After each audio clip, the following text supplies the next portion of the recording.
Join Cycling is for every cyclist, serious riders, weekend riders, commuters, anyone who just wants to get better. You can get started in 30 seconds through the link in the description and get the best deal in the market with an annual plan. Jai Hindley on the attack, Joao Almeida and Vingegaard following. We have the finish on Farapona, 4,000 meters of climbing in this stage in just 136 Ks across two proper climbs. The first is almost harder, the San Yaurienza. It's got a 5K 11% section. Then the Farapona finishes 6Ks at 9%. The breakaway formed on the flat, and we had a big break form pretty quickly, actually, with Baggioli in, two UAE riders, Bjerg and Soler. And we see Visma Lease Bike then controlling behind. Pedersen didn't go in. 3 or 4 decathlon in Labrosse, down Mittet, and Bruno Armirel, who you can see, I think, at the back. So they just smashed it because they had half the team in the breakaway, and that was the break of the day. So there was Marc Soler sneaking in. The only Visma rider, Campenarts, he has a rear flat that he couldn't ride on. He gets the neutral service bike, but then isn't immediately able to make his way across the breakaway. It wasn't a climb. It was really, really fast, like roads, highways. He's asking neutral service, can I get a bit of help to get back? They say no, he's on 140. The peloton slows down. He eventually comes back to the break with Lame Riser on some climbs later. But Marc Soler, he's probably the best climber in the breakaway. We have, looks like Jan Hirt for Israel Premier Tech. There's Finley Pickering for Bahrain Victorious, Down Mittet for Decathlon, and James Shaw for EF Education Easy Post, but not like the best climbing in the breakaway because it was a flat start again. So you get some fugas early with 4:44 to the breakaway. Visma Devo teammates, Tim van Dijk and Stana Mittet, actually they were on the pro team last year together as well.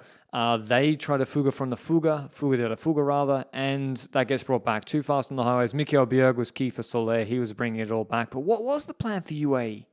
Because at 5:22 on the first main climb of the day, they start to up the pace. They obviously want to do something. They put pressure on Bernal. They want to put pressure on Jonas Vingegaard. So Bernal falls through and collapses. He loses GC. When Ayuso starts to pull, he puts maybe, if you believe the rumors, his future teammates under pressure. At Little Trek, Giulio Ciccone also gets dropped here, and that's his GC bid over. Apparently he's dealing with like a medical issue, but the race doesn't stop. Ayuso, Vine in polka dots, Marc Soler in the breakaways doing his thing. You know he's on a good day. When on the second last climb, he's dangling off the back and pretending he's no good. So that's... yeah, when you know he's probably going to win the stage. James Shaw attacks just before the top. It's a very fast descent, like 11-12% average in some sections. Soler's on the back, and Decathlon are controlling it all for him because Bjerg's not there anymore. He's waiting to be a satellite rider for the GC group in the valley. Ayuso does the descent pretty handily. No incidents, thankfully, in the GC group. And the climb, it says it starts around 17 Ks to go, but it's a horrible valley where you need a bit of horsepower. Nico Denz, who was in the break, starts to pull for the GC group. Bjerg gets brought back. Campenarts was there handing out bidons. So all the satellite riders are back, except one, Marc Soler. He attacks, probably because he hears, the GC group is closing in. They're pacing in the valley. Better get solo quick. Better get ahead fast. But what about Joao Almeida? This fan's thinking, the Portuguese fan on the side of the road with the flag, with the sign. They're seeing Marc Soler go up the road. Whilst they're probably going to be very confused when they see 3 minutes later passing them, Jay Vine or Mikel Bjerg smashing it in the valley. And Nico Denz, he goes on the radio, says his pull is finished at this point. They've still got, as I said, Bjerg, Groschartner, Vine in front of Almeida. The main part of this climb where you want climbers is a 6Ks to go, 9% section. But Soler goes solo, drops down Mittet on a rise, and he's not going to get brought back. And you can't call the guy back when he's solo on the way to the victory. I don't think I've ever seen that happen before when I've been watching cycling. Or maybe, was that really what happened to Soler at Movistar? I swear he wasn't like en route to victory, was he? You'll let me know in the comments, I'm sure. Vine takes over with Almeida's thirsty though. He asks a Q365 soigneur, can I have a water? And they say no.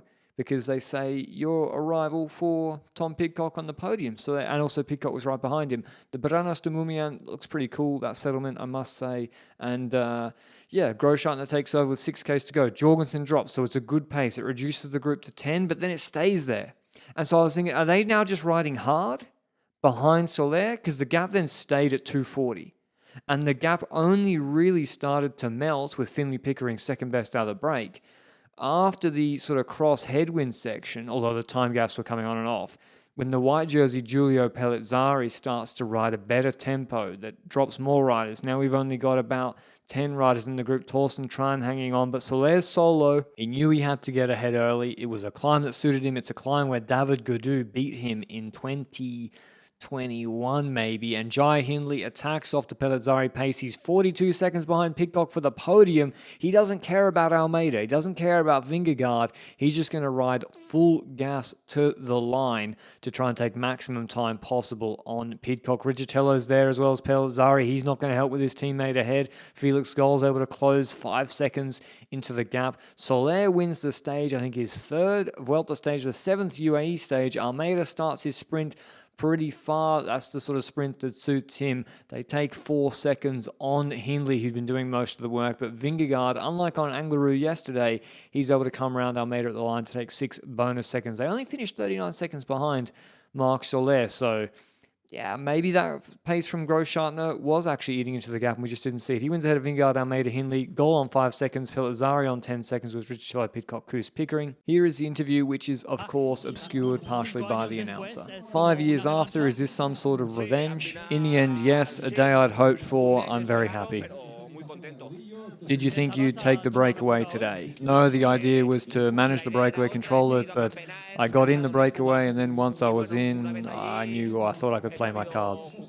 14 stages in La Vuelta, 7, you have won them. Yeah, it's unbelievable. I cannot explain. 50% of the stages of La Vuelta we won, then amazing. Thank you. In terms of GC, Vingegaard extends his gap by just 2 seconds on Almeida. Pidcock loses 10 seconds to Hindley, so now Hindley's within 32 seconds for the podium. It's getting hot now because we've got Morradero, we've got Bola del Mundo, the TT. So the podium, I mean, the whole race is still really, really open for first, for third. Hope you enjoyed the video, and I'll see you at the recap tomorrow. Ciao, ciao.